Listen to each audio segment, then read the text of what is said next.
Santa Cruz at dati pong BNS ng Barangay Santa Cruz, Ligao City. Ito po ay regarding po doon sa aming initiative bilang 4-piece members na nagkaroon po kami ng pagkaisa na tumulong po sa evacuation center, lalo na po nung nalaman po namin na may mga evacuate na po sa Basahan campsite po.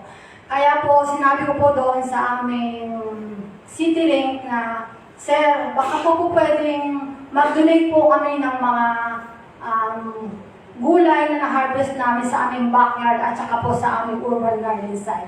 Sa pamumuno po ng aming kagawad doon agriculture na si Kagawad Navarro po, at higit sa lahat ang aming grupo, ang 4-piece member po na nakasalukuyan po nag-maintain ng aming garden site po. At higit sa lahat, Panginoon, at higit sa lahat, napapasalamat din po ako sa pagkakataong ito na nabigyan po ako ng chance para i-segregate ko po na hindi po dahilan ang kahirapan para tumulong po sa iba.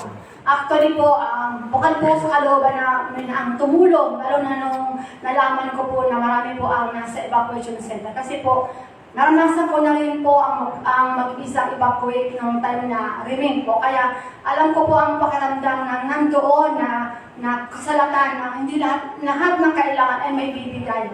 At napapasalamat din po ako na patuloy namin na kaming sinusuportahan ng aming DSWD sa lahat na aming pangangailangan, lalo na po itong 4-piece na dumating sa aming mga buhay. Malaking tulong po ito sa aming pamilya, sa aming mga anak na sustain ang kanilang pag-aaral sa pamamagitan po ng aming nakukuhang payout po para sa 4-piece po. At higit sa lahat ay papasalamat din po ako na dahil kung wala po itong programang ito, siguro po ay hindi rin po ito isa sa mga magiging paraan para patuloy kaming magpursige sa aming mga buhay na kahit kami ganito lamang ay ano kami sa aming pamilya, lalo na sa mga nasasakupan ko mga 4-piece member at sa aming pag-meeting, monthly meeting ay in-encourage ko ang mga member ko na